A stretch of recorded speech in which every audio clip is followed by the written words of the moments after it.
13 долгих лет Уилл не знал ничего, кроме холодных прутьев и тусклого света. Металлическая клетка, окружавшая его, была покрыта ржавчиной, а к запаху примешивались запахи старой соломы и грязи. Помещение было таким тесным, что он едва мог повернуться. Это был не дом, это была коробка для дышащего призрака. Каждый день был похож на предыдущий. Каждый восход приносил еще больше унылых страданий. Уилл был еще молод, но долгое пребывание в ловушке высосало из него жизнь. Его золотистая шерсть выцвела, покрытая шрамами от многолетних принудительных выступлений. Кнут щелкал не для того, чтобы тренировать, а чтобы наказать, сломить его. Его ребра обтягивала истонченная кожа, и сколько бы он ни ел, чувство голода по-настоящему не проходило. В те ночи, когда толпа ревела громче всего, его опустошенность все еще отдавалась в нем все громче. Его рев, когда-то яростный и гордый, давно затих. Когда перед выступлениями они колотили по его клетке, пытаясь заставить его подняться, он почти не дергался. Из его горла вырывалось глухое рычание, но даже это казалось пустой тратой энергии. Время от времени люди останавливались и смотрели на него. Некоторые из них были детьми, глаза которых были широко раскрыты либо от страха, либо от странного сочувствия. Но хуже всего были его воспитатели, всегда ухмылявшиеся, всегда наслаждавшиеся тем, что они с ним делали. Он точно знал, чем закончится эта история. Однажды он просто перестанет двигаться. Голод, наконец, победит. Они будут тыкать в него, смеяться, когда он не отреагирует, а затем вытащат его тело, как мусор. И цирк поедет дальше, может быть, с другим львом, а может и нет. Он исчезал, как будто его никогда и не было. Но однажды вечером, когда небо вспыхнуло оранжевым и красным, что-то слабое шевельнулось внутри него. Не надежда, не совсем так. Просто шепот в его костях. Не сегодня. Сара была новенькой, просто худенькой молодой женщиной со спокойными глазами, которая еще не привыкла к окружающему ее уродству. Она заметила что-то в усталом взгляде Уилла, след жизни, который не угас окончательно. Пока другие насмехались над ним, она подольше оставалась у его клетки. Именно тогда ей в голову пришла идея, безумная и рискованная. Но это было все, что у нее было. И все же она совершила ошибку, заговорив об этом. Сразу же начались перешептывания. «Они поймают тебя. Ты разрушишь свою жизнь. Это глупо». Но Сара цеплялась за одну вещь. Ранчо дос Номос, святилище. Это место было единственным шансом Уилла. Он бы долго здесь не продержался. Затем наступила ночь. Дождь лил как из ведра, пропитывая все вокруг, заглушая шум и движение. Это было идеальное укрытие.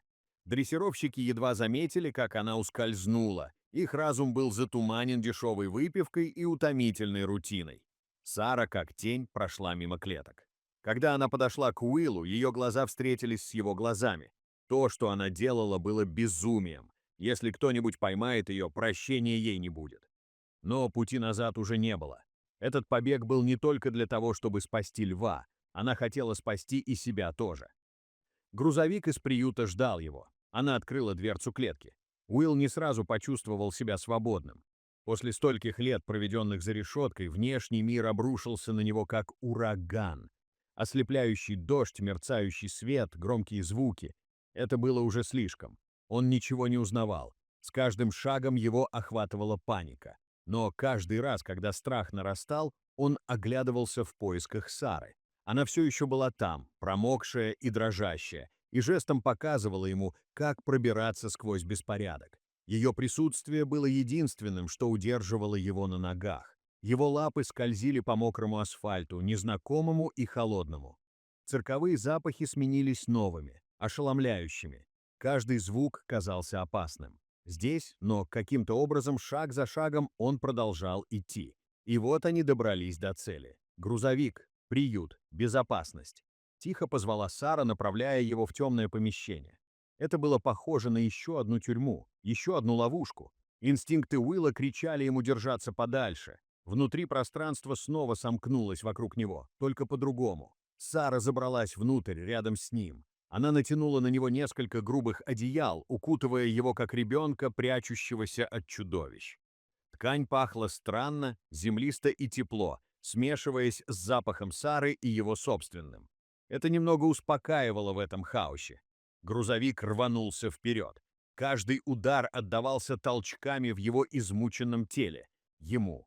Снаружи, сквозь металлическую оболочку, донеслись сердитые голоса, крики замешательства, затем резкий вой сирен. Он не убегал, за ним гнались. То, что он решил дать отпор и убежать, стало преступлением. Рука Сары коснулась его головы, холодная и дрожащая. Сначала она едва коснулась его, затем ее пальцы нежно погладили его ухо. Ее рука дрожала, дыхание перехватило от волнения. Но то, как она прикоснулась к нему, дало ему возможность за что-то ухватиться. В тот момент это было все, что у него было. Поездка превратилась в сплошную череду остановок и стартов. Время потеряло всякий смысл, и когда грузовик, наконец, остановился окончательно, воцарилась оглушительная тишина.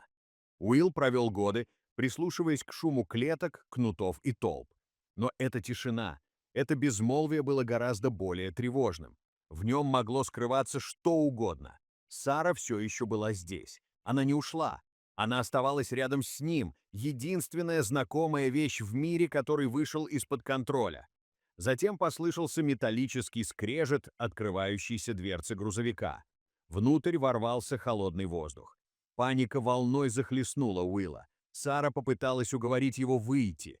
Каждая частичка его существа хотела повернуть назад, забиться поглубже в угол и исчезнуть. Но ее прикосновение к его боку было твердым. В ее пожатии было что-то, чего он не понимал, своего рода обещание. Не безопасности, а чего-то лучшего, чем то, что он знал.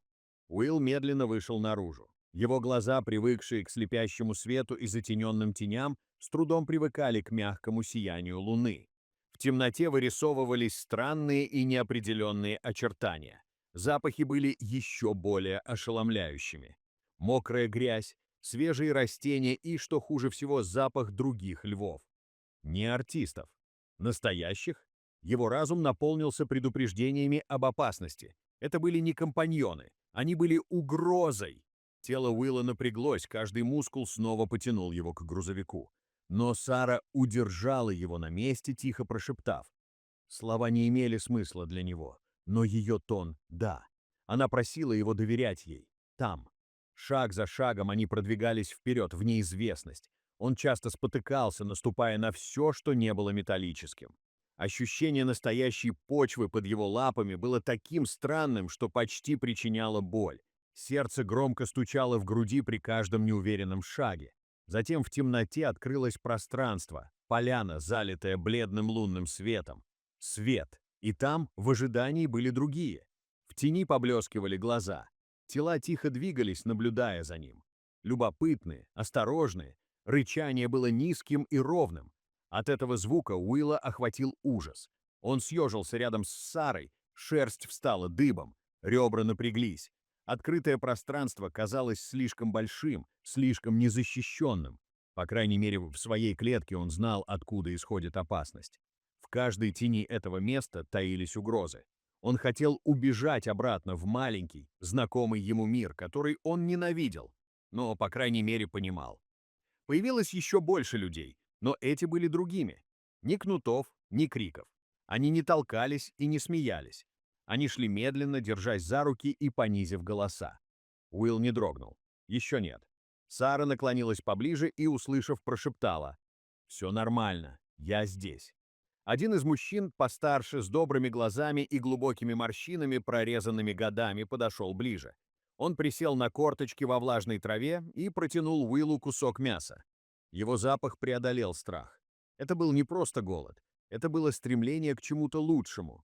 Но годы жестокого обращения научили его никогда не доверять подаркам от людей. Снова. Тем не менее, Сара взяла мясо и поднесла его поближе.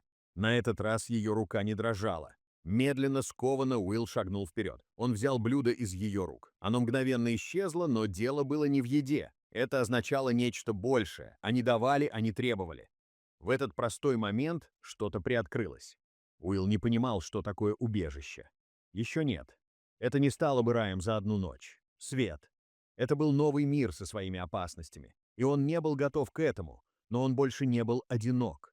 Но по мере того, как его тело отяжелело от усталости, Уилл начал замечать кое-что другое. Здесь не было ни решеток, ни замков, и в этом маленьком промежутке свободы пустило корни что-то новое.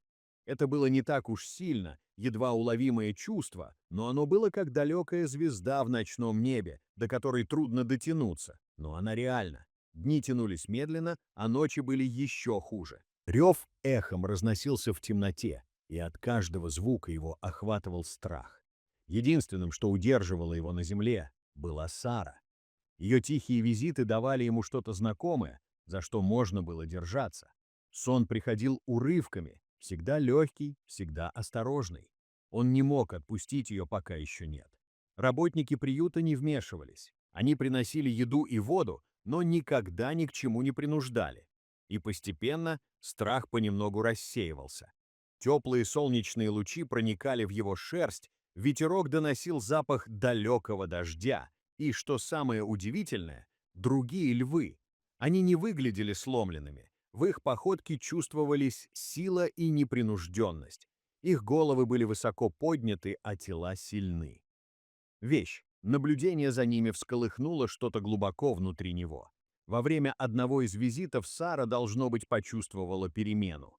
Она не произнесла ни слова. Она просто сидела рядом с его вольером, тихая и невозмутимая. Затем медленно потянулась к калитке. Она со скрипом приоткрылась.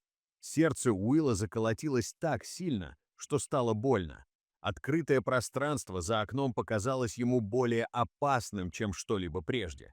Это была свобода, но это также означало, что он покинул единственное безопасное место, которое знал. Он посмотрел на проход, на людей, стоявших поблизости, затем снова на Сару. И что-то внутри него прояснилось. Та часть его, которая отказывалась сдаваться, та часть, которая выжила, восстала. Его нога дрожала, но он шагнул вперед. Одна лапа коснулась мягкой травы. Она была настоящей, не соломенной, не металлической. Он приготовился к худшему. Крик, удар, что угодно, но ничего не произошло. Он шагнул еще раз. И снова трава касалась его живота. Он заморгал от яркости неба. Он едва мог видеть его сквозь слезы. Сара тоже плакала, а рабочие перешептывались между собой, широко раскрыв глаза от изумления. И вот настал момент, когда раздался звук, который так долго не раздавался. Уилл зарычал. Звук был грубым, глубоким и потрескавшимся от многолетнего молчания, но он разнесся по воздуху. Затем он упал на землю и покатился, покрывая свой мех зеленью. Он вдохнул запах земли и листьев и позволил себе почувствовать его. Не страх, радость. Он побежал. Не для того, чтобы убежать, а потому, что мог. Другие львы наблюдали за ним, но не остановили. И в этот момент он все понял. Они тоже выздоравливали. Они не были врагами. Они выжили, как и он сам. Небо простиралось над ним. Земля была твердой и мягкой под его лапами. И впервые в своей жизни он по-настоящему почувствовал, что значит быть живым. Его рев раздался снова, полный и яростный рев, который означал «я все еще здесь».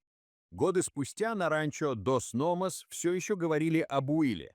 Теперь он был старше, медленнее, но в его походке чувствовалась спокойная сила. Шрамы все еще были на месте, напоминая о том, через что ему пришлось пройти.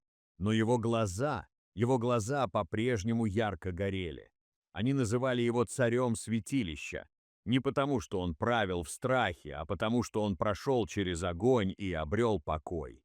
Его любили. Он был дома. Знаете ли вы о таком диком животном, которое получило второй шанс, как Уилл? Напишите историю в комментариях. Мы с удовольствием ее прочтем. И если эта история тронула ваше сердце, не забудьте поставить лайк, поделиться и подписаться. Увидимся в следующем выпуске.